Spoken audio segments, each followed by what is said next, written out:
نحمده ونصلی علی رسولہ الکریم اما بعد فاعوذ باللہ من الشیطان الرجیم بسم اللہ الرحمن الرحیم رب اشرح لی صدری ویسر لی امری واحلل عقدۃ من لسانی یفقہوا قولی۔ السلام علیکم ورحمۃ اللہ وبرکاتہ۔ صراط مستقیم میں آپ سب کو خوش آمدید۔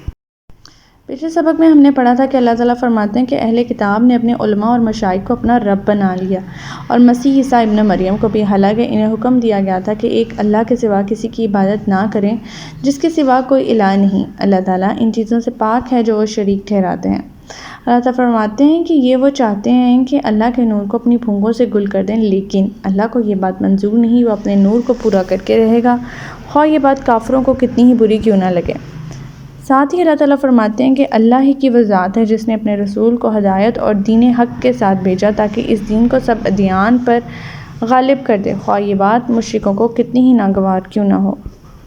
پھر اللہ تعالیٰ ایمان والوں سے مخاطب ہوتے ہوئے فرماتے ہیں کہ اے ایمان والو، یہودیوں کے اکثر عالم اور درویش لوگوں کے مال ناجائز طریقوں سے کھاتے ہیں اور اللہ کے راستے سے روکتے ہیں۔ جو لوگ سونا اور چاندی جمع کر کے رکھتے ہیں اور اسے اللہ کی راہ میں خرچ نہیں کرتے، اے نبی انہیں ہلاک عذاب کی خوشخبری دے دی۔ اس دن اس سونے اور چاندی کو جہنم کی آگ میں تپایا جائے گا اور اسے ان کی پیشانیوں، پہلوؤں اور پشتوں کو داغا جائے گا، اور کہا جائے گا یہ ہے وہ خزانہ جو تم اپنے لیے جمع کر رکھا تھا، لہٰذا اب اپنی جمع شدہ دولت کا مزہ چکھو۔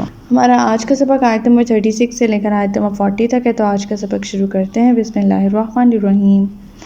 ان عدۃ الشہور عند اللہ 12 شہرا فی کتاب اللہ یوم خلق السماوات والارض منها 4 حرم ذلك الدین القیم فلا تظلموا فیہن انفسکم وقاتلوا المشرکین کافۃ کما یقاتلونکم کافۃ وَاعْلَمُوا أَنَّ اللَّهَ مَعَ الْمُتَّقِينَ۔ جس دن اللہ نے آسمانوں اور زمین کو پیدا کیا، اس دن سے اللہ کے نوشتہ کے مطابق اللہ کے ہاں مہینوں کی تعداد 12 ہی ہے، جن میں 4 مہینے حرمت والے ہیں۔ یہی مستقل ضابطہ ہے، لہٰذا ان مہینوں میں قتال ناحق سے اپنے آپ پر ظلم نہ کرو، اور مشرکوں سے سب مل کر لڑو جیسے وہ تم سے مل کر لڑتے ہیں، اور جان لو کہ اللہ پرہیزگاروں کے ساتھ ہے۔ اللہ تعالیٰ فرماتے ہیں کہ جس طرح اہل کتاب نے اپنی مرضی سے اپنے دینی مفاد کی خاطر احکام الہی میں ہیرا پھیری کرتے، اسی طرح مشرکین عرب کیا کرتے تھے کہ مشرکین عرب کے نزدیک 4 ماہ حرمت والے تھے، ذی القعدہ، ذی الحجہ، محرم حج کے لیے اور رجب عمرے کے لیے۔ ان مہینوں میں لوٹ مار، جدال و قتال حرام تھا، اور اس دوران لوگ آزادی کے ساتھ سفر اور تجارت کر سکتے تھے۔ اگرچہ لوٹ مار اور لڑائی جھگڑا ہر وقت ہی ایک گناہ کا کام تھا، تاہم ان مہینوں میں اسے شدید گناہ تر سمجھا جاتا تھا۔ لیکن مشرک اپنی اغراض کی خاطر ان مہینوں میں عدل بدل کر کے سال میں 4 حرمت والے مہینوں کی تعداد پوری کر لیتے تھے۔ مثلاً کوئی زورآور قبیلہ جب محرم میں اپنے کسی کمزور دشمن قبیلے سے انتقام لینا چاہتا، جنگ چھیڑنا چاہتا، تو وہ یہ اعلان کر دیتا کہ اس سال محرم کی بجائے صفر حرمت والا مہینہ ہے۔ اس طرح یہ نہ مہینے عدل بدل کر لیتے تھے۔ ایسا اعلان کرنے والا شخص بنو کنعہ کا ایک سردار تلمذ تھا۔ اس طرح یہ لوگ مہینوں کی حلت و حرمت کے خود بخود ہی مختار بن بیٹھے تھے۔ دوسری بات جو اس آیت میں بتلائی گئی ہے وہ یہ ہے کہ وقت کی پیمائش کا قدرتی طریقہ قمری طریقہ ہے، شمسی نہیں۔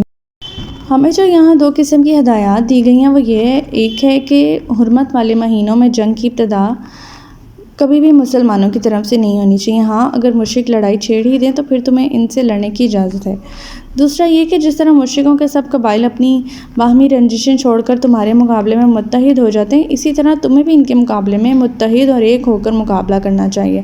کافہ کے مفہوم میں یہ بات بھی شامل ہے کہ تمہیں ہر حال میں مشرکوں کا مقابلہ کرنا چاہیے، جس سے بات یہ ضمناً معلوم ہوتی ہے کہ کفر اور مشرکین سے جہاد قیامت تک کے لیے فرض کر دیا گیا ہے۔ یہاں پہ اللہ تعالیٰ جہاد کی ترغیب دلا رہے ہیں، اور اللہ تعالیٰ فرمانے کہ مخالفین اسلام نے جو پروپیگنڈا شروع کر رکھا ہے کہ اپنی پھونکوں سے اسلام کو مٹا دیں گے، تو یہ ہرگز کامیاب نہیں ہونے دینا اور متحد ہو کر ان کے خلاف جہاد کرنا ہے۔ آیت نمبر 37۔ انما النسیء زیادۃ فی الکفر یضل بہ الذین کفروا یحلونہ عاما ویحرمونہ عدۃ ما حرم اللہ فَيُحِلُّوا مَا حَرَّمَ اللَّهُ زُيِّنَ لَهُمْ سُوءُ أَعْمَالِهِمْ وَاللَّهُ لَا يَهْدِي الْقَوْمَ الْكَافِرِينَ۔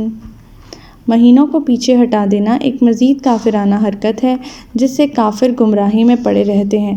وہ ایک سال تو کسی مہینے کو حلال کر لیتے ہیں اور دوسرے سال اسی مہینے کو حرام کر لیتے ہیں تاکہ اللہ کے حرام کردہ مہینوں کی گنتی پوری کر لیں۔ اس طرح وہ اس مہینے کو حلال کر لیتے ہیں جسے اللہ نے حرام کیا تھا۔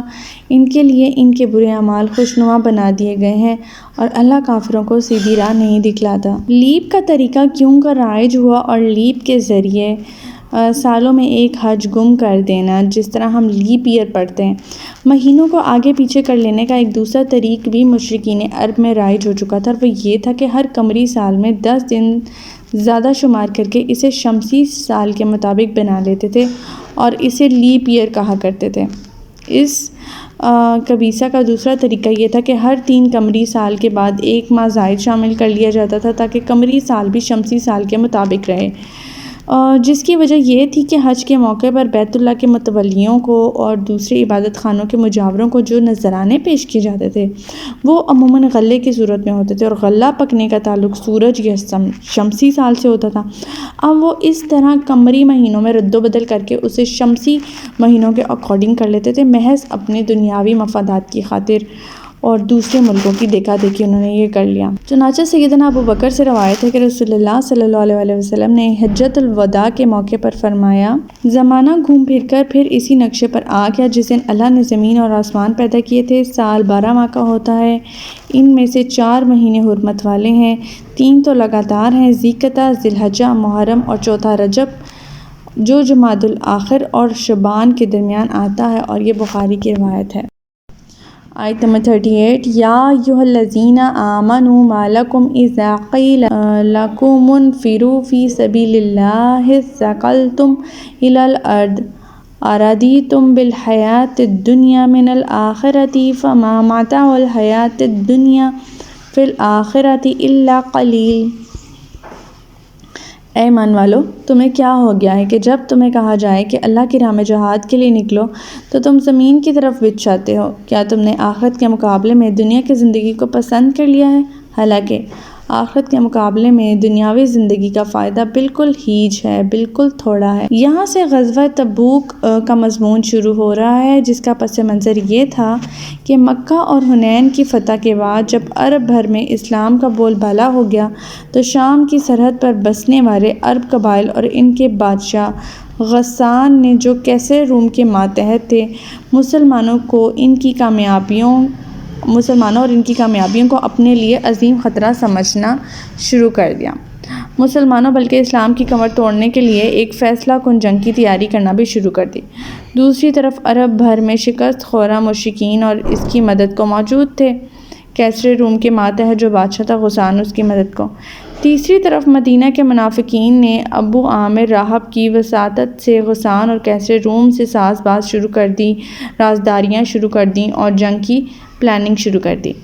یہود بھی ان منافقوں کا ساتھ دے رہے تھے اور منافقوں نے اسی ساز باز کی غرض سے مسجد زرار بھی تعمیر کی تھی۔ مسجد زرار میں بیٹھ کے وہ مسلمانوں کے خلاف باتیں کرتے تھے اور اس طرح کی پلاننگ کرتے تھے ان کے خلاف کوئی بھی کارنامہ سر انجام کرنے سے پہلے۔ دوسری طرف صورتحال یہ تھی کہ مدینہ میں قحط سالی کا دورہ تھا، شدید گرمی کا موسم تھا، فصلیں پکنے کے قریب تھیں، فاصلہ دور کا اور پرمشقت تھا، سامان اور سواریوں کی بھی کمی تھی۔ مقابلہ اس عظیم طاقت سے تھا جس نے حال ہی میں کسرے شاہ ایران کو شکست دے کر دنیا پر اپنا رعب بنا رکھا تھا۔ گویا ہر لحاظ سے یہ حق اور باطل کی فیصلہ کن جنگ تھی، جنگ تبوک۔ انہی حالات میں اللہ کا نام لے کر آپ صلی اللہ علیہ وسلم نے شاہ روم سے ٹکر لینے کا فیصلہ کر لیا اور مسلمانوں میں عام اعلان جہاد کر دیا۔ معمول کے مطابق صاف صاف سب کو بتا دیا کہ شام کو جانا ہے اور ملک غسان اور کیسر کے مقابلے کے لیے جانا ہے۔ ان حالات میں منافقوں کا جنگ سے جی چرانا تو فطری عمل تھا۔ بعض کمزور دل اور ضعیف الاعتقاد والے مسلمان بھی ڈگمگا رہے تھے۔ اس آیت میں ایسے ہی لوگ مخاطب ہیں اور جہاد کی پرزور ترغیب دی جا رہی ہے۔ اللہ تعالیٰ فرما رہے ہیں کہ یہ سب جو مفادات ہیں کہ اپنی جانیں بچا لو گے، اپنا مال بچا لو گے، اپنی فصلیں جو کاٹ لو گے یا سفر کی مشکلات مفادات سے بچ جاؤ گے۔ یہ سب مفادات جو ہیں وہ جنت کی دائمی نعمت کے مقابلے میں کچھ قدر و قیمت نہیں رکھتے۔ آیت نمبر 39 إِلَّا تَنْفِرُوا يُعَذِّبْكُمْ عَذَابًا أَلِيمًا وَيَسْتَبْدِلْ قَوْمًا غَيْرَكُمْ وَلَا تَضُرُّوهُ شَيْئًا وَاللَّهُ عَلَى كُلِّ شَيْءٍ قَدِيرٌ۔ اگر تم نہ نکلو گے تو اللہ تمہیں دردناک سزا دے گا اور تمہارے علاوہ دوسرے لوگ لے کر آئے گا اور تم ان کا کچھ بگاڑ نہ سکو گے، اللہ ہر چیز پر قادر ہے۔ یعنی اللہ تعالیٰ فرماتے ہیں یہ اللہ تعالیٰ کا تم پر احسان ہے کہ اس نے اسلام کی سربلندی کے لیے تمہیں منتخب کیا ہے، تمہیں جہاد کی طرف ترغیب دلا رہے ہیں، ورنہ وہ تمہارے بجائے دوسرے لوگوں کو سے بھی یہ خدمت لے سکتا ہے، اور تمہارے انکار کی صورت میں کیا ہوگا کہ تمہیں ان سے پٹوا سکتا ہے اور خود بھی سزا دے سکتا ہے۔ آیت نمبر 40 إِلَّا تَنْصُرُوهُ فَقَدْ نَصَرَهُ اللَّهُ إِذْ أَخْرَجَهُ الَّذِينَ كَفَرُوا ثَانِيَ اثْنَيْنِ إِذْ هُمَا فِي الْغَارِ إِذْ يَقُولُ لِصَاحِبِهِ لَا تَحْزَنْ إِنَّ اللَّهَ مَعَنَا فَأَنزَلَ اللَّهُ سَكِينَتَهُ عَلَيْهِ وَأَيَّدَهُ بِجُنُودٍ لَّمْ تَرَوْهَا وَجَعَلَ كَلِمَةَ الَّذِينَ كَفَرُوا السُّفْلَىٰ وَكَلِمَةُ اللَّهِ هِيَ الْعُلْيَا وَاللَّهُ عَزِيزٌ حَكِيمٌ۔ اگر تم اس نبی کی مدد نہ کرو گے تو اس سے پہلے اللہ نے اس کی مدد کی جب کافروں نے اسے مکہ سے نکال دیا تھا، جبکہ وہ دونوں غار میں تھے اور وہ دو میں سے دوسرا تھا، اور اپنے ساتھی سے کہہ رہا تھا غم نہ کرو اللہ ہمارے ساتھ ہے۔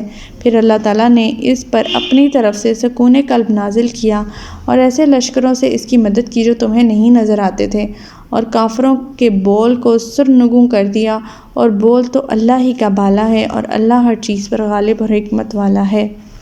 یہاں میں سے جو دو میں سے دوسرا ہے اس کا اشارہ حضرت ابوبکر صدیق رضی اللہ تعالیٰ عنہ کی طرف ہے۔ سیدنا ابوبکر رضی اللہ تعالیٰ عنہ فرماتے ہیں کہ میں ہجرت کے وقت غار ثور میں آپ کے ساتھ تھا۔ میں نے غار کے اندر سے کافروں کے پاؤں دیکھے جو ہمیں تلاش کرنے کے لیے غار تک پہنچ گئے تھے۔ میں نے عرض کیا یا رسول اللہ صلی اللہ علیہ وسلم، اگر ان میں سے کوئی اپنے پاؤں اٹھا کر دیکھے تو ہمیں دیکھ لے گا۔ آپ صلی اللہ علیہ وسلم نے فرمایا ان دو آدمیوں کے متعلق تمہارا کیا خیال ہے جن کے ساتھ تیسرا اللہ تعالیٰ ہو، اور یہ بخاری کی حدیث ہے۔ اللہ تعالیٰ فرما رہے ہیں کہ اللہ اکیلے نے اپنے نبی کی اس وقت بھی مدد کی جب مکہ کے تمام قریشی قبائل نے مل کر آپ صلی اللہ علیہ وسلم کو قتل کرنے کی سازش کی تھی اور آپ کے گھر کا محاصرہ بھی کر لیا تھا۔ اس وقت بھی اللہ نے اپنے نبی کو ان کے چنگل سے نکال لیا تھا، اور اس وقت بھی مدد کی تھی کہ جب تعاقب کرنے والے غار ثور کے منہ پر کھڑے تھے۔ پھر اس وقت بھی مدد کی تھی جب سراقہ بن مالک نے آپ کا تعاقب کر کے آپ کو جا لیا تھا، اور دوران ہجرت بھی مدد کی تھی کہ بخیر و عافیت مدینہ پہنچا دیا تھا۔ اللہ تعالیٰ اس وقت اگر اپنے نبی کی مدد کر سکتا ہے تو وہ اکیلا اس غزوہ تبوک میں بھی مدد کر سکتا ہے، لہٰذا تم اس موقع کو غنیمت سمجھو، تمہارے ہاتھوں میں اسلام کا بول بالا ہو، تمہیں دنیا میں بھی عزت اور سرخروئی حاصل ہو اور آخرت میں بھی۔ اللہ کے یہ لشکر فرشتوں کے علاوہ دوسری مخلوق کے بھی ہو سکتے ہیں، مثلاً مکڑیوں کا وہ لشکر بھی اللہ ہی کا لشکر تھا جس نے آنن فانن غار ثور کے منہ پر جالا تن دیا تھا۔ قریش جب اپنے کائف خوجی سراغ رساں کے ہمراہ اس غار پر پہنچے تو مکڑی کا تنا ہوا جالا دیکھ کر اپنے خائف کو جھوٹا اور غلط کہنے لگے، کیونکہ ایسا معلوم ہوتا تھا جیسے یہ جالا مدتوں پہلے بنا ہوا ہے۔ وہ بھی اللہ کے فرشتوں کا ہی لشکر تھا جس نے مشرکوں کی نگاہوں کو غار کے اندر جھانکنے سے پھیر دیا تھا، اور وہ بھی اللہ ہی کا لشکر تھا جنہوں نے سراقہ کا گھوڑا زمین میں دھنسا دیا تھا، اور وہ بھی اللہ ہی کے لشکر تھے جنہوں نے دوران سفر ہجرت آپ صلی اللہ علیہ وسلم کو ہر خطرے سے بچایا تھا۔ اس طرح کفار تو دانت پیستے رہ گئے اور اللہ تعالیٰ نے اپنے نبی کو بخیریت مدینہ پہنچا دیا۔ تو ہمارا آج کا سبق یہیں تک تھا۔ اللہ تعالیٰ سے دعا ہے کہ اللہ تعالیٰ قرآن پاک کے احکامات پر ہمیں عمل پیرا ہونے کی توفیق عطا فرمائے۔ اللہ پاک ہمیں ہدایت دے کہ جس کے بعد گمراہی نہ ہو۔ ربنا لا تزغ قلوبنا بعد إذ هديتنا وهب لنا من لدنك رحمة إنك أنت الوهاب۔ سبحانك اللهم وبحمدك نشهد أن لا إله إلا أنت أستغفرك وأتوب إليك۔ السلام علیکم ورحمۃ اللہ وبرکاتہ۔